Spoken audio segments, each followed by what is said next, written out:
So let's just walk back a little bit at the history of the filibuster and how it has changed. I mean, it was back in 1917 when President Woodrow Wilson needed to get some legislation through the Senate uh, dealing with foreign affairs and war. Essentially said this filibuster has to stop, and there needs to be a mechanism to end debate and move forward. And so in 1917, they adopted what is now called the cloture rule to end filibusters.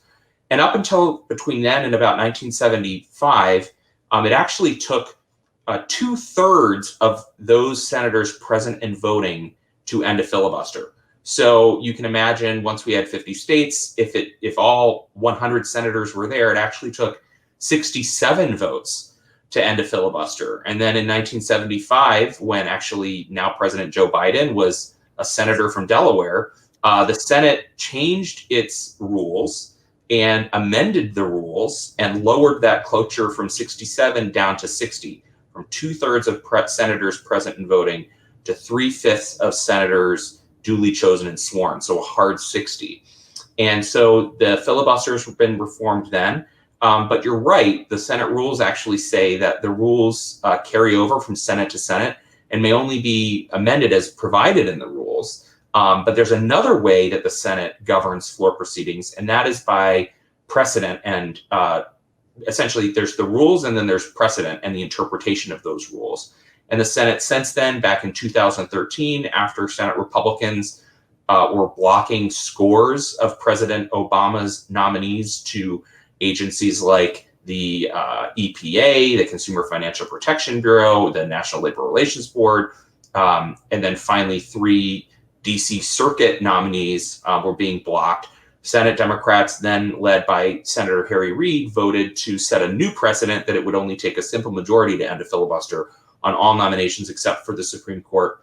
In 2017, after Senator McConnell essentially blocked President Obama from having his then nominee Merrick Garland from getting any floor consideration and even a hearing, after holding that Supreme Court vacant for more than a year, moved swiftly to put Justice Gorsuch on the bench, President Trump's first nominee, and they set a new precedent back then in 2017. So the rule has essentially, it's now at a simple majority to end filibusters on all nominees, but it remains for legislation.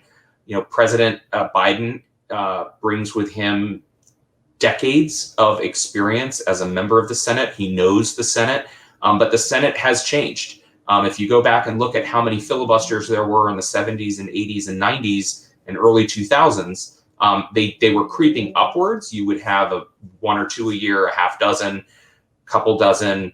There were more and more filibusters, but it really ramped up and went into overdrive in roughly 2007 when the Republicans lost the Senate majority, and then especially under President Obama's years, when President Biden was then vice president. I mean, everything was held to a 60-vote threshold, and we really saw that transformation in the filibuster. And so President Biden so far has been relatively reluctant to weigh in here. He has said things about how it should be more difficult and painful. Those that want to block action should actually have to bear the burden and not just send an email. But he has yet to fully endorse amending the rules to get legislation to his desk.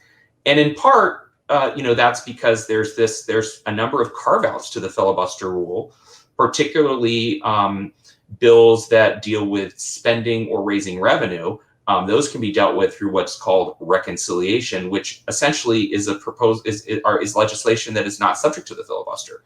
And so a lot of the infrastructure package that he is pushing to get to his desk can evade the filibuster by, if they use reconciliation, which is what the Republicans used for the Trump tax cuts. It's what they tried to use to repeal the Affordable Care Act.